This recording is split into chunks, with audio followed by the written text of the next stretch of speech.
Welcome back to the Deep Dive. Today, we are opening up a file that, on the surface, looks like it's just about comedy.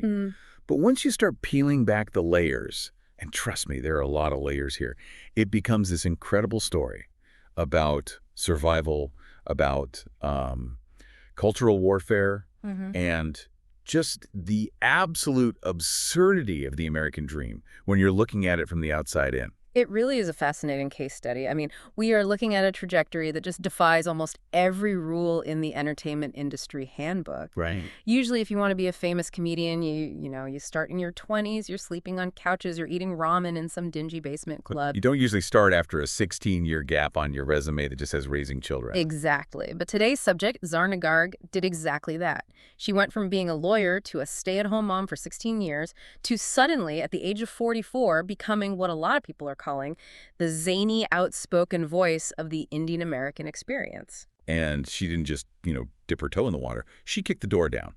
If you've been on TikTok or Instagram or Amazon Prime recently, you have seen her. Oh, for sure. She's the woman in the bright, colorful Curtis, holding the microphone like it's a weapon and just roasting her family and American culture with this incredibly sharp, deadpan delivery. Holding the microphone like a weapon is a perfect description because for her, humor isn't just entertainment, it's a tool. It's a way to assert control, really. Yeah.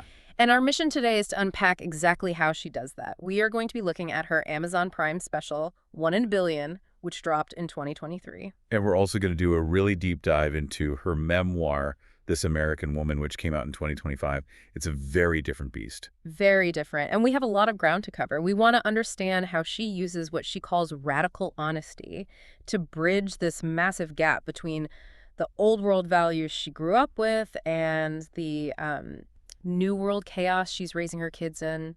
And I think maybe most importantly, we're going to analyze her specific narrative style. Because she isn't just telling jokes up there. Yeah. She's building a kind of survival guide for immigrants. She's explaining the mechanics of arranged marriage, the terror of mother-in-laws, and the logic behind why she thinks happiness is, frankly, overrated. So let's start at the very beginning, the origin story. Because you can't really appreciate the punchlines without understanding the person holding the mic. Absolutely. The special is titled 1 in a Billion. Which is a fantastic title, but probably not for the reason most Americans think. Right. I think most of us hear 1 in a Billion. We think, wow, she's saying she's unique. She's a diamond, something special. It's that classic American individualism. But Garg just flips that immediately. In the first few minutes of her special, she explains that in America, if someone tells you you're 1 in a million, you blush, you feel special. It's the ultimate compliment. But then she points out that in India, with a population of 1.4 billion people, if you are 1 in a million, that means there are literally 1,400 other people standing right behind you who are exactly like you. It's not a compliment. It's a statistic. It's a reminder of your own insignificance. Yeah. And that, right there, that sets the stage for her entire worldview. She comes from a place where you have to fight to be seen because the sheer volume of humanity is just so overwhelming. And that fight to be seen is so central to her story. But the thing that really launched her comedy career wasn't some burning desire she'd had since childhood to be on Saturday Night Live or something. Not at all. It was actually her kids. This part of the story is just wild to me. It is the water jug story, right? We have Yeah. to tell the water jug story. A water jug. So paint the scene for us. She's a stay-at-home mom on the Upper West Side of Manhattan. She's been out of the workforce for 16 years. But at the dinner table, she's funny. She's roasting her husband. She's cracking jokes about her mother-in-law. And her daughter, Zoya, who is a teenager at this point, decides she needs to prove to her mom that this is a marketable skill. And because Zoya is Zarna's daughter, she doesn't just give a pep talk. She doesn't say, "You can do it, Mom." She collects data. She treats it like a legal case. It's like the discovery phase. It literally is. Yeah.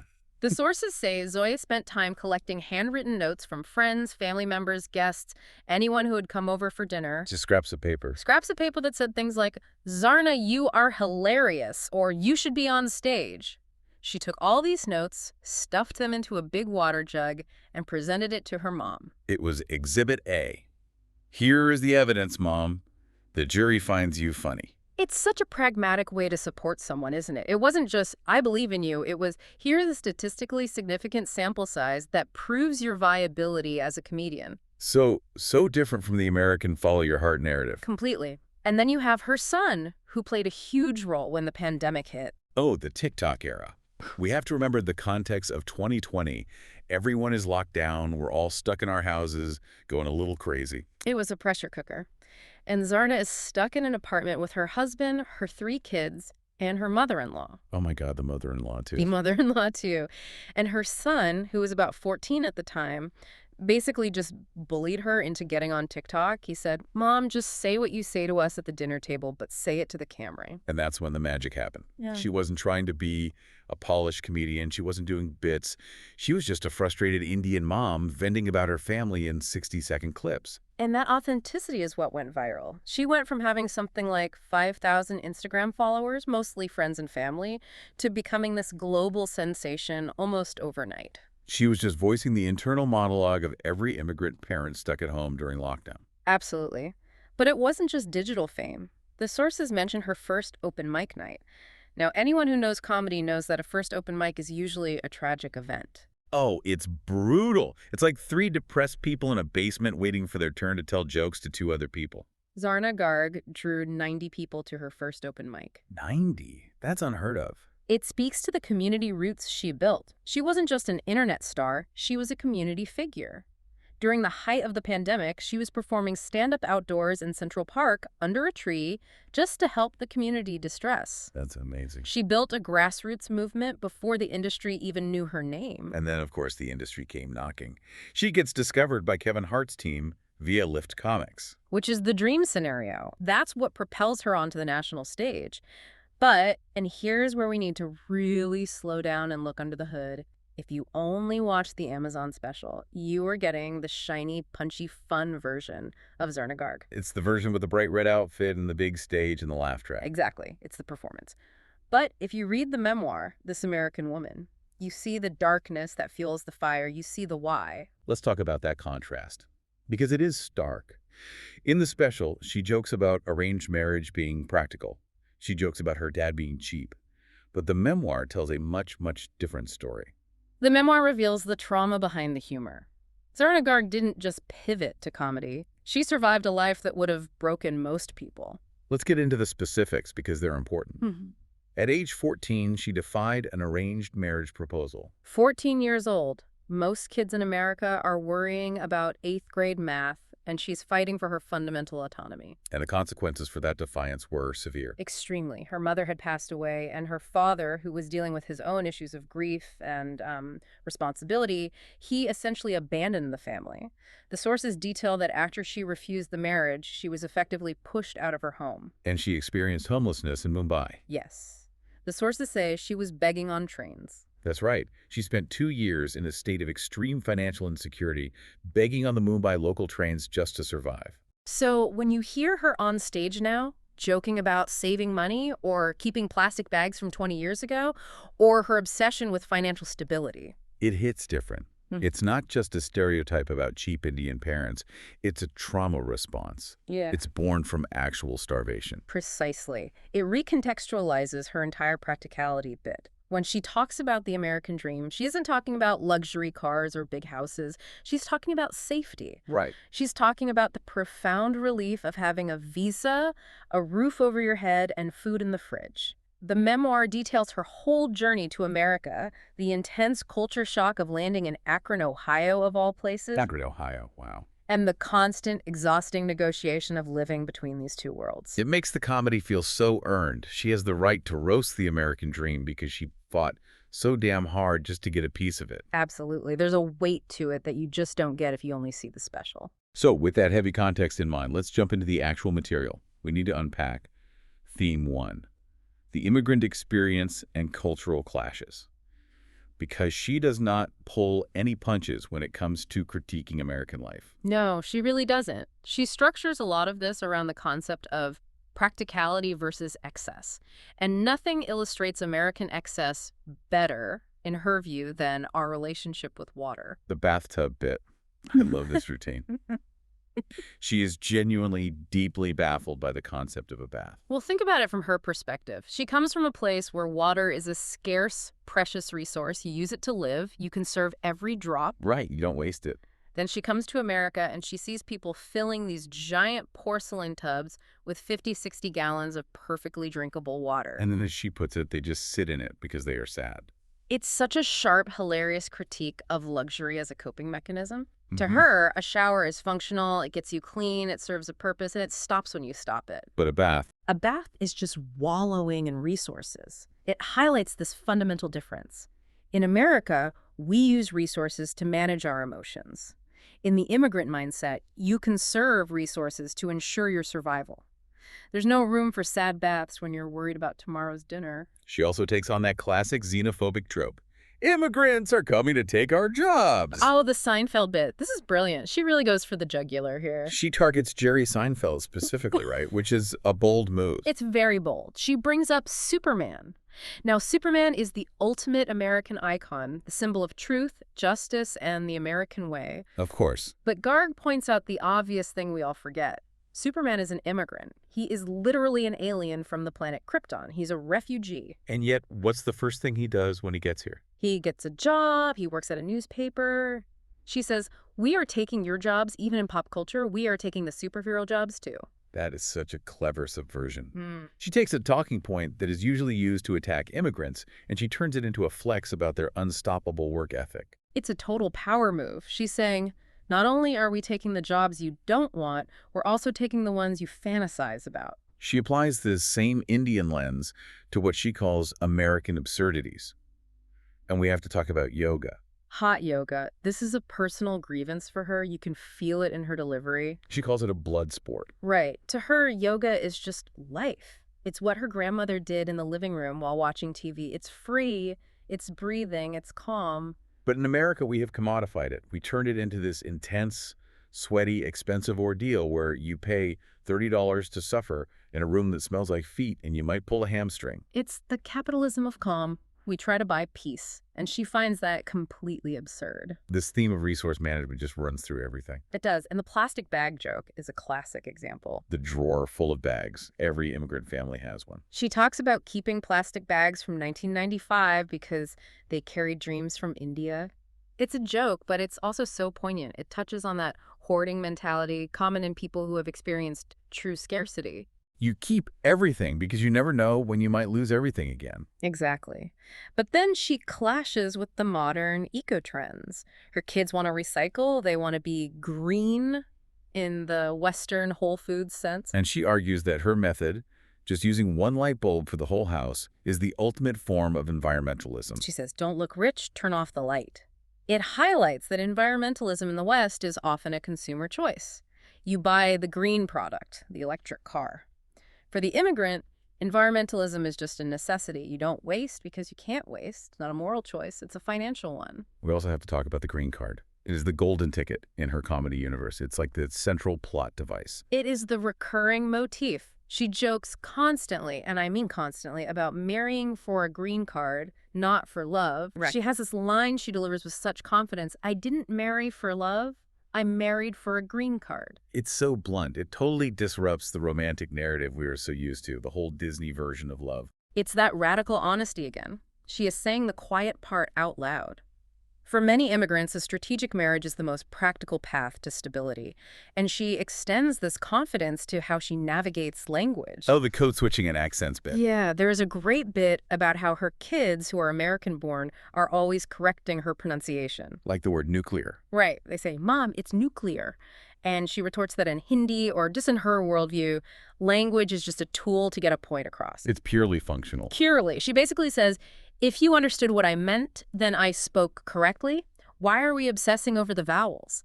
It's a total rejection of the pressure to assimilate perfectly. She's owning the accent. She isn't trying to sound like a news anchor from Ohio. Yeah. She's saying, this is me. This is how I speak. Deal with it. Which brings us to the people she is hardest on. It isn't the Americans. It isn't the racists. It's her own children. Oh, yeah. We are now entering Tiger Mom territory. But she puts a very specific Zarna spin on it. So we all know the term ABCD, right? Traditionally, in the South Asian community, it stands for American-born confused Desi.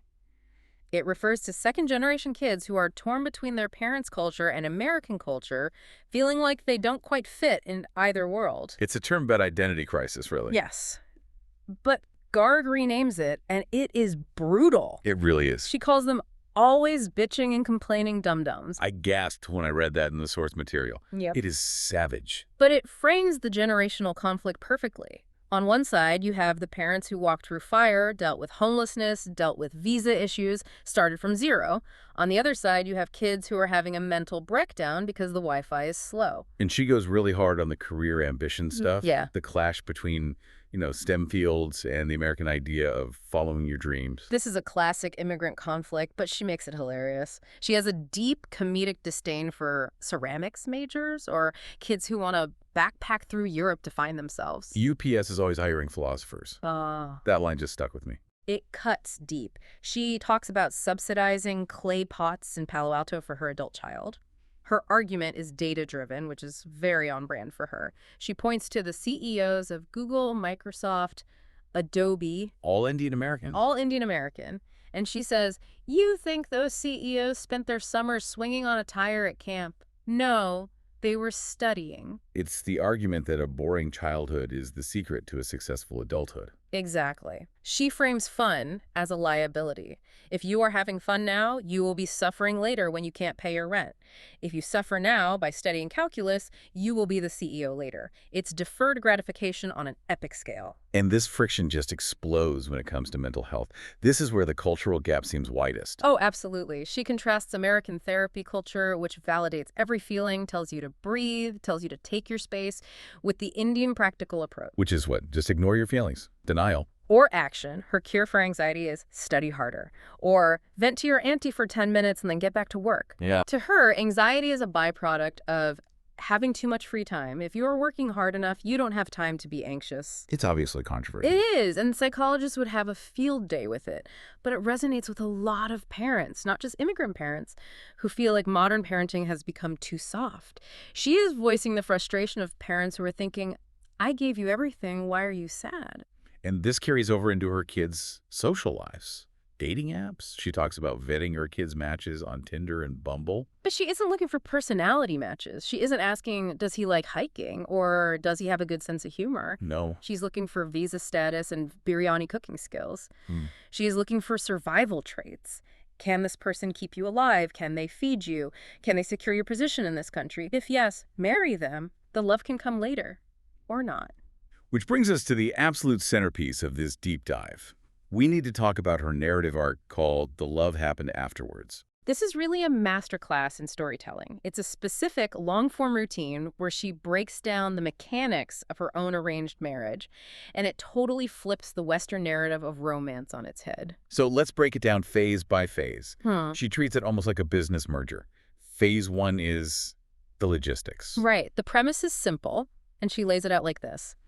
Americans date to find compatibility. You date to see if you like the same movies, if you have chemistry, if you can stand their friends. You're doing your due diligence. You're doing your due diligence. Indians, in her telling, marry to see what they bought. See what they bought. Yeah. That is so transactional. It's like buying a car without a test drive. It is. And she describes the roommate phase right after the wedding. She acts out her husband, Shalab.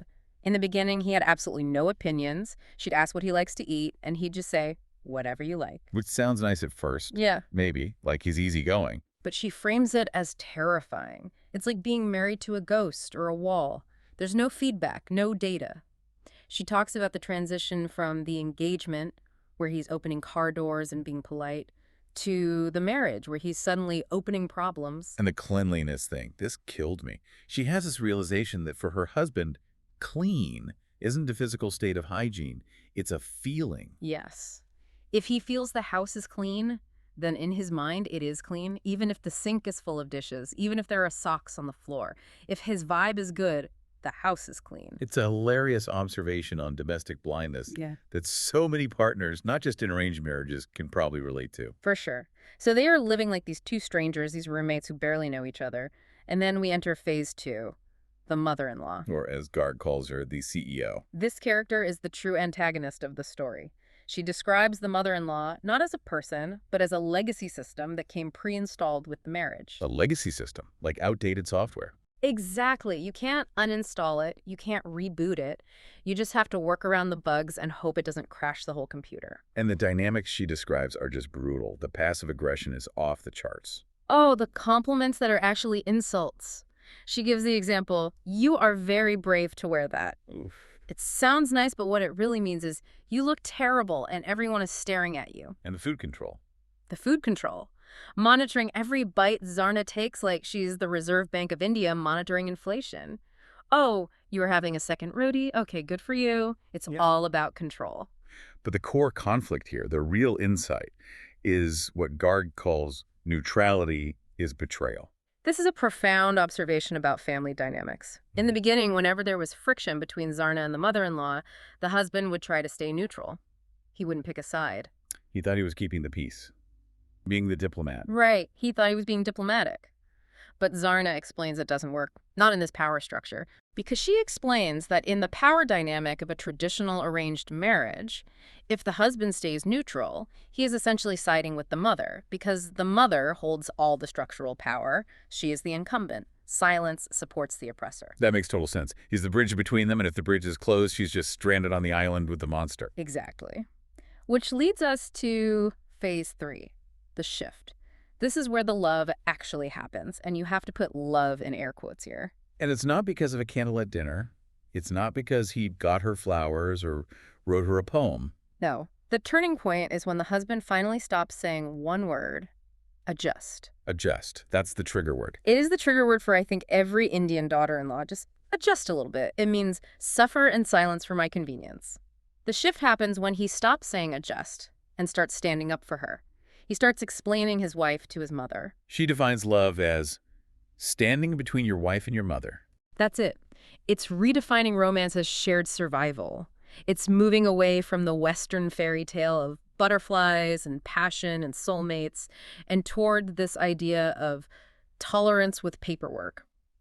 It's unromantic, but she argues it is deeply enduring. They become soldiers in the same trench, fighting a common enemy. And then the story goes even further into phase 4, the long game. This is where it gets multi-generational. The grandparent wars. Now that Zarna and her husband have kids, the grandparents are vying for affection. They overfeed the kids, they let them break all the rules. But Garg introduces this brilliant metaphor of the gold bangles. The gold bangles. This feels like the MacGuffin of the whole movie. It is. She describes death in an Indian family not as a time of mourning, but as logistical warfare. And the strategic battle is always for the inheritance, specifically the heavy 24-karat gold jewelry. So who gets the bangles? That's the question. Well, that's the twist. She realizes that she is playing the long game. She will eventually become the tyrannical grandmother herself. All the abuse she took from her mother-in-law, all the time she had to adjust. She sees it as an investment. Exactly. Not as tragedy, but as an investment. She paid her dues. One day, she will be the one holding the bangles, and she will be the one driving her daughter-in-law crazy. She isn't trying to break the cycle. She's just waiting for her turn to drive the bus. Wow. It's the circle of life, Indian style. It is. It's viewing life not as a quest for individual happiness, but as a quest for legacy and power within the family structure. It's a completely different operating system. That ties right into theme 3, which is the broader family dynamics and the auntie network. The mean aunties. She describes them as a kind of social regulator. They are a network of judgment and gossip that keeps everyone in line. They are the surveillance state of the community. She has a joke about divorce that I think sums up the practicality of her world perfectly. She says if they ever got a divorce, he would have to take the kids. But she would have to keep the mother-in-law. So what's the point? Exactly. It renders divorce pointless because the primary baggage, the mother-in-law, stays with the wife emotionally and socially. It's a trap. We also need to touch on the husband archetype she portrays. We mentioned he starts as clueless, but she also uses him as a prop for the work-from-home era. The Zoom call bits. She became famous on TikTok for interrupting his serious corporate calls. He's trying to discuss quarterly earnings, and she's in the background yelling about whether they need more coriander or she's rehearsing jokes for her open mic. It completely disrupts the traditional patriarchal power dynamic of the household, where the man's work is sacred and silent. It does. She is taking up space in his world.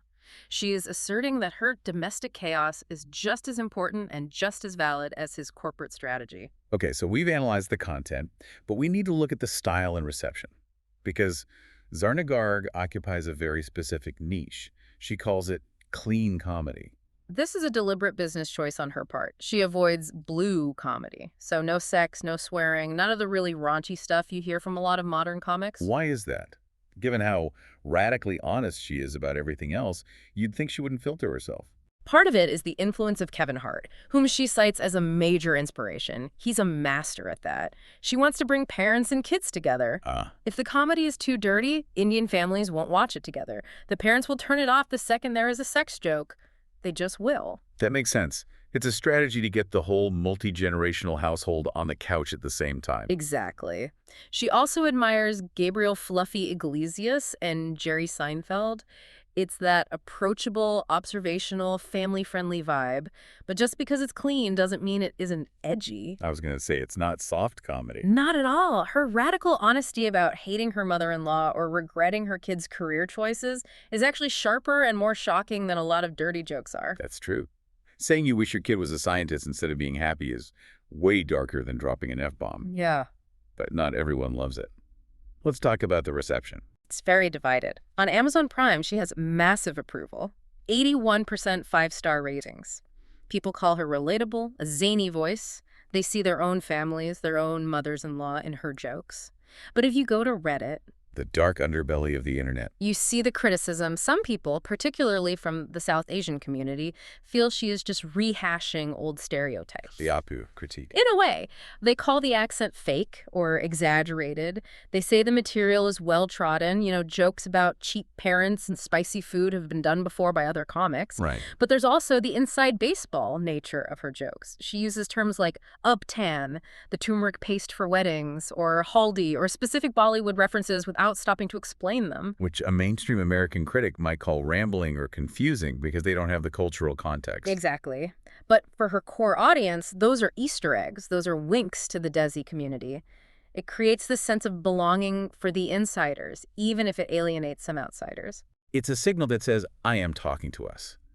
She isn't explaining the culture to white people. She is celebrating the culture with her own people. And that's a powerful distinction. So bringing it all together. After going through the special, the memoir, the interviews, what is the Zarna effect? What's the big takeaway here? I think it's the synthesis of trauma into humor. She went from a place of absolute silence and trauma homelessness, arranged marriage pressure, the grief of losing her mother, to becoming an American loudmouth woman. That is her victory. She took the silence that was imposed on her and she turned it into a microphone. That's it exactly. She's using humor as a bridge. A bridge between what, though? She is bridging old India values, endurance, family hierarchy, practicality with new America realities, individuality, mental health, following your dreams. She is showing that you can inhabit both of these worlds, even if it's messy, even if you are arguing about plastic bags and therapy at the same time. It brings us to a final thought for you listening. Zarna Garg's comedy, her entire worldview, suggests something really provocative. We're taught in the West that the goal of relationships and, really, the goal of life is happiness and compatibility. We want to find our soulmate. But Garg's work suggests that maybe the true markers of a successful life are endurance and legacy. It's a different metric for success. So ask yourself, is your definition of love based on a fairy tale of compatibility? Or is it based on shared survival? Tolerance with paperwork. Tolerance with paperwork. I love that. I think that's a good place to leave it. That's all the time we have for this deep dive. Thanks for listening.